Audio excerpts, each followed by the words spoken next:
네, 4+1 협의체가 패스트트랙에 오른 공직선거법 개정안과 공수처 설치법 등의 단일안을 마련했습니다.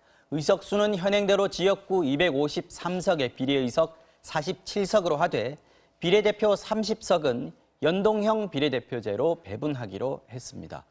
공수처는 기소심의위원회를 두지 않는 쪽으로 합의됐습니다. 이에 따라 국회는 이르면 오늘 본회의를 열어서 민생법안 등과 함께 합의된 수정안을 상정할 가능성이 커졌습니다. 오늘 정치와 호정용, 금태섭 더불어민주당 의원, 이태규 바른미래당 의원 두 분과 함께 시작하겠습니다. 어서 오십시오. 안녕하십니까. 자, 본격적으로 얘기 시작하기 전에 먼저 국회 상황 알아보겠습니다. 중계차 연결합니다. 이지수 기자. 네, 오늘 본회의가 열릴 가능성이 커진 거죠? 네, 문희상 국회의장이 오후 3시에 본회의를 열겠다는 입장을 밝혔는데 지금 한국당은 반대하고 있는 상황입니다. 오늘 오전 문희상 국회의장 주재로 더불어민주당과 자유한국당, 바른미래당 원내대표가 만났는데요. 문희상 의장은 이 자리에서 한국당이 동의하면 오늘 본회의에서는 예산 관련 법안과 민생 법안만 처리하고 선거법과 검찰개혁 법안 등 패스트트랙 법안은 나중에 협의하자고 제안을 했습니다. 하지만 한국당 심재철 원내대표는 본회의를 열려면 지난번 예산안 처리에 대해 문 의장이 공식적인 사과를 해야 한다고 요구를 했습니다. 또 본회의 개최 문제도 국회의장 없이 원내대표 간 협의로 결정하겠다고 말하고는 회의장을 나와버렸습니다. 민주당은 한국당과 본회의 개최를 위한 물밑 협상을 계속 진행하겠다고 밝혔지만 지금으로서는 합의가 될 분위기는 아닙니다. 자, 그런데 난항을 겪던 4+1 협의체 선거법 협상 거의 타결이 됐다고 하는데 이게 오늘 본회의 개최의 변수가 될 수 있습니까? 네, 4+1 협의체의 선거법 협상은 석패율제 도입을 놓고 진통이 있었습니다. 민주당이 받아들일 수 없다는 입장이 워낙 확고했기 때문인데요. 오늘 야 4당 대표들이 모여서 석패율제를 포기하기로 결정을 하면서 민주당과의 잠정 합의가 이루어졌습니다. 합의안은 석패율제를 도입하지 않는 대신 지금처럼 지역구 253석에 비례대표 47석을 유지하기로 했습니다.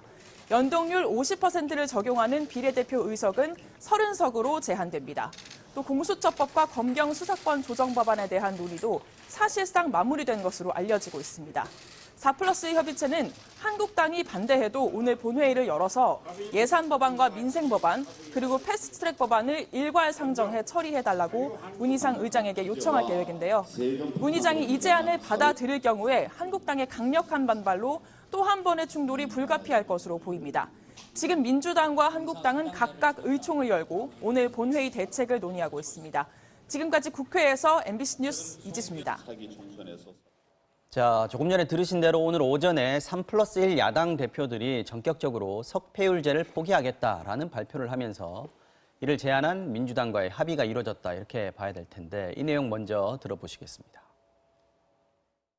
지금 이렇게 누더기가 된 연동형 비례대표제 안을 내놓는 저희를 바라보는 국민들의 시각은 어떠하시겠습니까? 그러나 우리나라 정치를 조금이라도 한 발자국이라도 바꿔보자고 하는 충정에서 석패율제마저 포기를 하고 선거개혁의 초심과 또 그 취지로부터 너무 멀리 와 있고 정말 너무도 미흡한 안을 국민들께 내놓게 돼서 송구스럽기 짝이 없습니다마는 연동형 비례대표제의 첫 발이라도 떼는 것이 중요하다는 국민들의 말씀을 저희가 받들기로 했습니다. 자, 이 여당 대표들 얘기를 들어보면 이거 결코 원해서 하는 거 아니다라는 얘기를 강하게 얘기를 하고 있고 그러나 어쩔 수 없었다. 연동형 비례대표 첫 발이라도 떼야 하는 상황이다. 이 부분을 좀 강조한 것 같습니다. 오늘 어떤 식으로 지금 합의가 됐는지 좀 정리를 한번 해보면 좋겠는데요. 예, 지금 민주당의 경우에는 의원총회를 해서 네. 저 합의안을 설명을 하고 의원들의 의견을 듣고 있기 때문에 저희가 네. 이제 뭐 확정적으로 말씀드리기는 어렵습니다. 다만 이제 어떤 제도의 변화도 마찬가지지만 네. 특히 선거제도의 변화는 현실에 기반할 수밖에 없습니다. 원래 이제 패스트트랙안을 합의할 때는 지역구 의석수를 지금 253석에서 225석으로 28석을 줄이고 네. 비례의석을 47석에서 75석으로 늘리는 걸로 합의를 했었는데요. 네. 그렇게 될 경우에는 지역구가 줄어드는 의원들이 상당히 반대를 할 것이 예상되고 또 그것을 피하기 위해서는 전체 의석수를 늘리는 방안이 있습니다. 근데 그것이 여론을 보면은 국민들이 지지하시지 않기 때문에 네. 여러 가지 논의를 거쳐서 지역구와 비례대표 의석수의 배분은 253석 대 47석으로 있는 그대로 하고 네. 다만 비례대표 중에서 50%는 50% 연동형으로 하고 네. 다만 연동형을 할 경우에는 연동형으로 배분되는 의석수가 사실 미리 확정을 할 수가 없거든요. 네. 그래서 그것을 30석까지 캡을 씌워서 나머지 20석은 지금처럼 여러 병립형으로. 직능단체 배분하는 식의 원래 병립형으로 하도록 하고 네. 그런 식으로 지금 합의가 이루어졌습니다. 선거 연령도 여기 포함되어 있는 거죠? 18세로 낮춰진 거죠, 이거는? 예, 그렇게 합의가 된 것으로 알고 있는데 저도 지금 의원총회에 안 들어가고 여기 와 있기 때문에 정확한 내용은 좀 파악해 봐야 근데 돼요. 민주당에서 의원총회에서 이거 안 받을 수는 없죠. 사실은 민주당에서 다 제안한 걸 야당에서 다 받은 거 아닌가요? 제가 생각해도 지금으로서는 특별히 반대할 것 같지는 않습니다. 석패율 때문에 이게 애초 취지와는 다르게 중진구제용이다 이런 비판이 있을 수가 있어서 저희가 반대를 했는데 석패율을 저쪽에서 포기를 했기 때문에요. 근데 이제 그 선거법 이 협상에 나선 의원들, 특히 이 부분에 대해서 연구를 많이 한 의원들 말로는 원래 연동형을 제대로 하려면 비례 의석이 상당히 있어야 됩니다. 그렇죠. 독일 같은 예. 경우는 지역구와 비례가 1대1로 돼 있는데 225석 대 75석이면은 비례 의석수가 상당수 있기 때문에 연동형이 의미가 있는데 이것이 50석 이렇게 줄어들게 되면은 사실상 왜곡이 생길 수가 있습니다. 그런 문제가 지난번 의총에서도 논의가 됐었는데 네. 이번 의총에서도 논의가 되겠지만 대체로는 뭐 큰 반대는 없지 않을까 하는 예상이 됩니다. 자, 근데 결과로 놓고 보면요. 의석수 하나도 안 바뀌었습니다. 비례랑 지역구랑이요. 네. 그렇게 되면 그동안 뭐 했나 하는 얘기들을 반대해온 입장에서는 얘기할 수밖에 없는 상황이 된 것 같아요. 뭐 금방 방송 보면 손학규 대표도 누더기 법원이라고 이야기하고 네. 심상정 대표도 원래 취지에서 너무 멀리 떨어져 있다. 제도의 근본적인 취지 자체가 지금 현재 제도대로 간다면 부정하는 거거든요. 네. 그런 법안을 굳이 저렇게 해서 하려고 하는 게 뭐냐. 그럼 결국은 선거 개혁이라고 거창한 명분은 없어지고 네. 결국은 거대 정당인 민주당하고 그 주변 야당들이 떡고물이라도 조금 얻어먹으려는 그런 짬짬이의 결과가 이런 기형적인 저는 선거 결과를 가져왔다고 생각이 들거든요. 그래서 연동형 비례대표제를 실시하려면 원래 민심 그대로의 어떤 그거를 의석수에 반영을 하고 좀 더 다양한 관점 또 소외 세력, 약자들의 의회 진출을 돕는다는 그런 취지라면 그 제도의 취지를 살려야 되는데 그 부분에서 비례대표제를 늘리지도 않고 기존에 있는데 거기에다 다시 30석에 한해서만 적용하는 캡을 씌우고 또 원래 초기에 합의됐던 이것이 뭐 연동형 비례제가 꼭 연결되는 건 아니지만 그래도 우리가 지역구도 완화라든가 이런 부분을 생각을 해서 도입하기로 했던 석패율제도 그냥 없어져 버리고 과연 이 법안을 가지고 누가 개혁 법안이라고 할 수 있겠습니까? 이 과정에서 민주당이 마치 선거개혁의 큰 명분을 가지고 이야기하는 것 같지만 결국 캡을 씌우고 석패율제를 끝까지 반대하는 모습 속에서 결코 내 밖으로서 내려놓지 않겠다. 예, 이런 모습을 보여줬고요. 또 그 와중에서 군소 정당들은 그래도 그 전보다는 조금이라도 하나 더 얻을 게 있으니까 그냥 원래 제도 취지 자체가 왜곡되는데도 불구하고 그걸 그냥 받아들이는 그런 모습 속에서 저는 개혁의 모습은 누구도 이야기할 수 없다. 개혁의 명분을 주장할 수 없다. 이런 말씀을 좀 드리고요. 또 뭐 조금 이따 더 토론이 될 수는 있겠지만 자유한국당 같은 경우도 그러면 이제 위성정당을 만들어 버리겠다는 거 아닙니까? 그럼 위성정당은 현실적으로 현행 법상으로 막을 방법도 없고 뭐 이렇게 되고 그러다 보면 또 다른 위성정당이 만들어지고 또 위성정당을 가장한 유사정당이 만들어지고 이랬을 적에 제도의 취지의 왜곡과 훼손은 물론이고 유권자들의 혼란은 도대체 어떻게 할 것이냐. 이 부분에 대한 보다 저는 심각한 고민이 필요하다 이렇게 생각이 듭니다. 저는. 네. 어쨌든 숫자가 그대로 된 상황이기 때문에 이렇게 되면 연동형 비례제를 원천적으로 반대해왔던 한국당에도 혹시 협상의 여지가 있지 않을까 하는 생각도 드는데 자유한국당은 여전히 협상에 응하지 않겠다는 입장을 보이고 있다고 합니다. 각 당의 아침 회의 발언 먼저 들어보겠습니다. 4+1에서 논의하고 있는 안은 자유한국당 내에서도 비공식적으로 검토했던 안과 크게 다르지 않은 것으로 보여집니다. 자유한국당이 연동형 비례대표제의 입법 취지만 동의한다면 충분히 대승적 합의를 이룰 수 있다고 생각합니다. 더 이상 자유한국당이 농성하고 반대할 명분도 적어 보입니다. 우리는 선거법만큼은 여야 합의 처리를 추구해 왔습니다. 민주당이 국회법상 어떤 정당성도 갖지 못하는 좌파 유성정당, 정파하고 짬짬이로 예산안을 날치기 처리했습니다. 민주당과 문 의장이 진정 국회를 정상화하고 제1야당과 협치를 하고 싶다면 사과와 재발 방지 약속을 해야 합니다. 그렇게 하면 우리는 우리가 관심 있는 민생 법안 목록들을 내놓고 오늘이라도 당장 처리하자고 할 겁니다. 자, 이제 당장 오늘 본회의가 열릴 수 있을 것인가 하는 부분인데 지금 문희상 의장은 3시에 본회의 열겠다라고 얘기를 했다고 합니다. 그런데 한국당 반발을 하게 된다면 또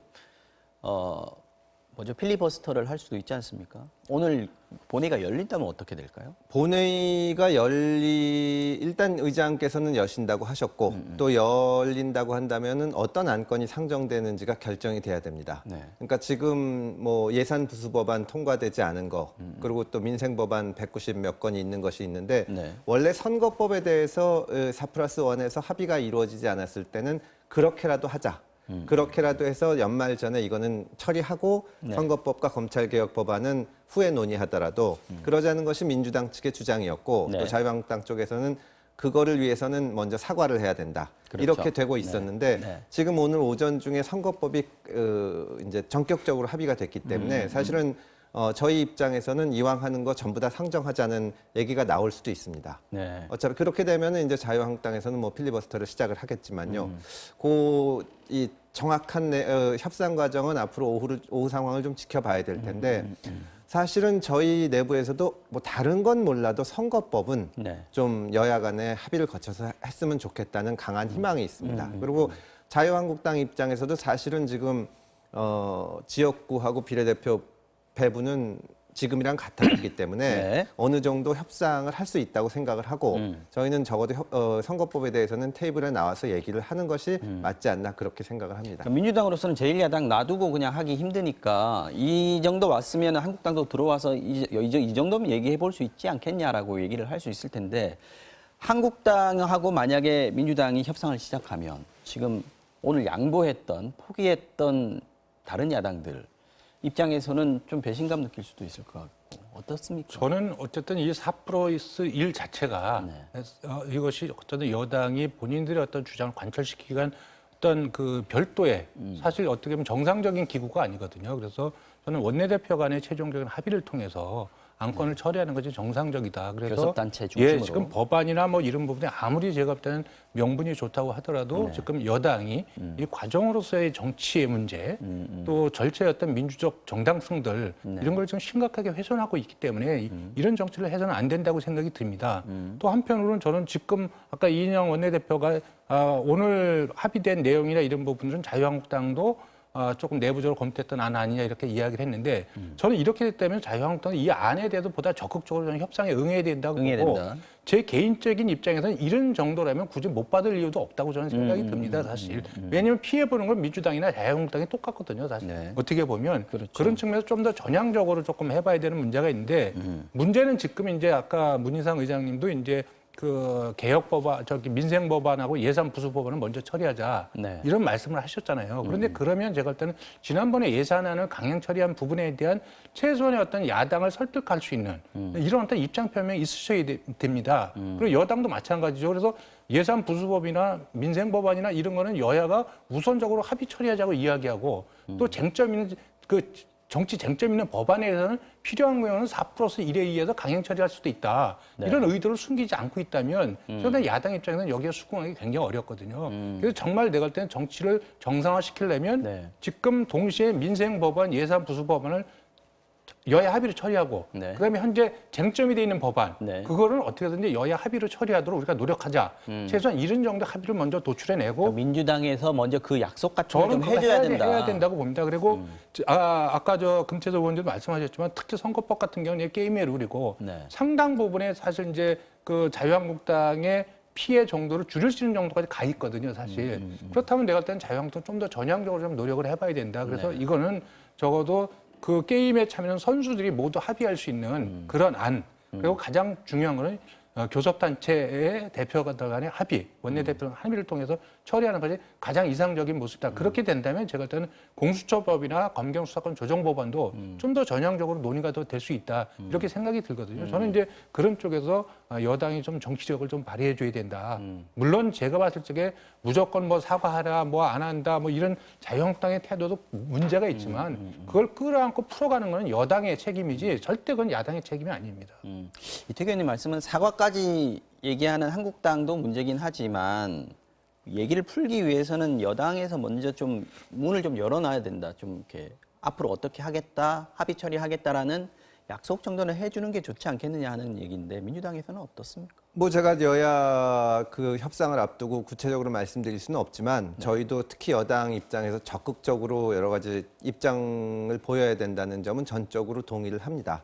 다만 이제 그 20대 국회가 이제 끝나가는 시점에 오는데요. 사실은 지금 선거제도 개혁이나 뭐 검찰 관련 이 그 개혁 법안을 4년 내내 논의를 해온 것이거든요. 저희가 가장 걱정하는 것은 뭐냐면 아까 이태규 의원님께서 한쪽에서는 뭐 예산부수 법안이나 민생 법안들 합의 처리하자고 하면서 한쪽에서는 쟁점이 있는 법안들은 4+1으로 할 수 있다고는 태도를 보여서 야당이 받기 어렵다고 하는데 저희도 굉장히 오랫동안 해봤는데 자유한국당이 아무것도 안 하려고 하는 문제가 있습니다. 제가 솔직하게 얘기하면 자유한국당은 그냥 20대 국회에서 아무것도 안 해서 문재인 정부가 전혀 뭐 실적을 내는 것이 없다. 이러려는 것이 아닌가 하는 생각까지 드는데 저희는 얼마든지 여당으로서 좀 더 양보하고 좀 더 적극적인 태도를 보일 수가 있지만 자유한국당에 부탁하는 것은 제발 그 자기들 쪽에 의견을 내주고 좀 협의를 하려는 태도만 보였으면 좋겠다. 그래서 저희도 이제 그렇게 돼가지고 특히 선거법 같은 경우는 게임의 룰이니까 합의를 통해서 처리하고 또 검찰개혁 법안도 방법론의 차이는 있더라도 지금 대한민국 검찰이 전 세계 어느 선진국에서도 볼 수 없는 강력한 권한을 행사하면서 무리스러운 행보를 보이고 정치 사회 문제에 영향을 끼치는 것에 대해서는 여야 가리지 않고 비판하는 시각이 있거든요. 이걸 어떤 방식으로 이제 제안을 하느냐 그런 방법론의 차이이기 때문에 조금 좀 안을 가지고 협상하려는 태도를 보여주셨으면 하는 그런 희망입니다. 아까 그 얘기 하시지 않았습니까? 위성정당 얘기. 지금 어쨌든 4+1 협의체에서 합의한 내용대로라면 연동형 비례제라는 형식 자체는 도입을 한 거거든요. 만약에 통과된다고 하면은요.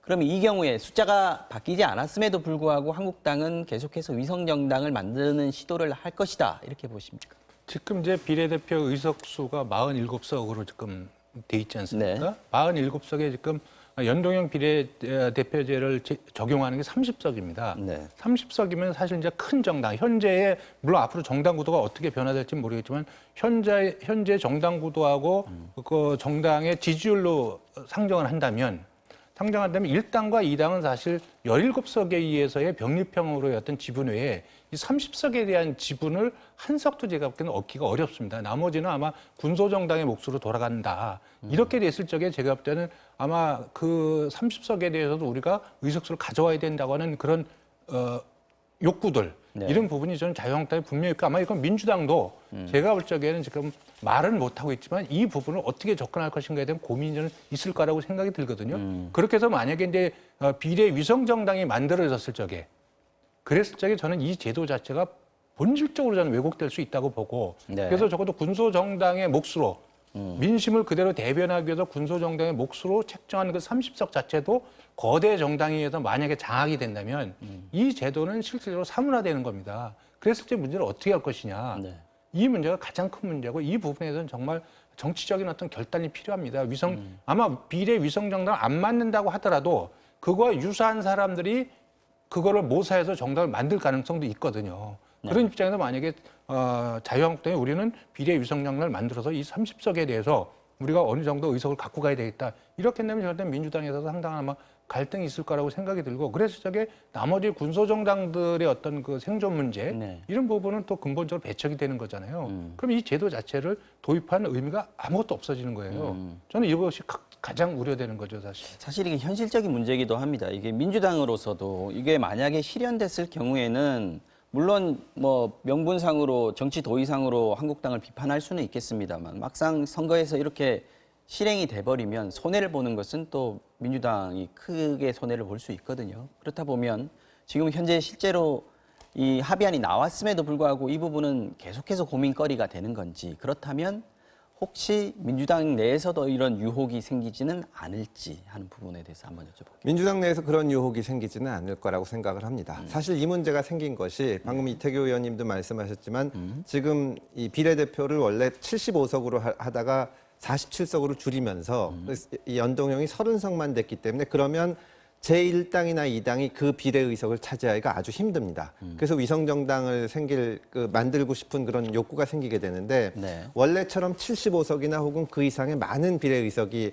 되면 1, 2정당이 그 정상적인 방법으로 비례의석을 차지할 수 있기 때문에 위성정당을 만들 욕구는 안 생깁니다. 다만 지금 이런 것이 상당히 알려진 상태에서 저는 자유한국당도 내놓고 위성정당을 만들기는 어려울 겁니다. 그럼 그것이 여론의 역풍을 맞아서 지역구 선거에서 불리한 영향을 끼칠 수도 있어서 저는 그거는 자유한국당으로서도 쉽사리 하기는 어렵다고 생각을 하고 비례는 가져갈 수 있어도 지역구에서 오히려 예, 역풍을 선거 맞을 전체에서 것이다. 역풍을 맞을 수가 있기 때문에 있는데요. 다만 걱정이 되는 것은 예를 들어서 자유한국당에서 직접 하지는 않더라도 우리는 자유한국당이랑 자매정당이다. 이렇게 자칭하는 사람들이 나서서 그걸 만들 수가 있고 그렇죠. 그건 민주당 쪽에도 그럴 수가 그걸 있습니다. 뭐라 말릴 수도 없는 거죠. 예, 그거는 어떻게 보면은 지금 기존 정당끼리 어떤 그 최소한의 약속을 정해서 그런 정당을 돕거나 하지는 않는 것은 물론 그런 정당과는 전혀 상관이 없다. 정치를 바로 끌고 나가려는 그런 이 어떤 공감대를 만들어야 된다고 생각을 합니다. 그렇지 않다면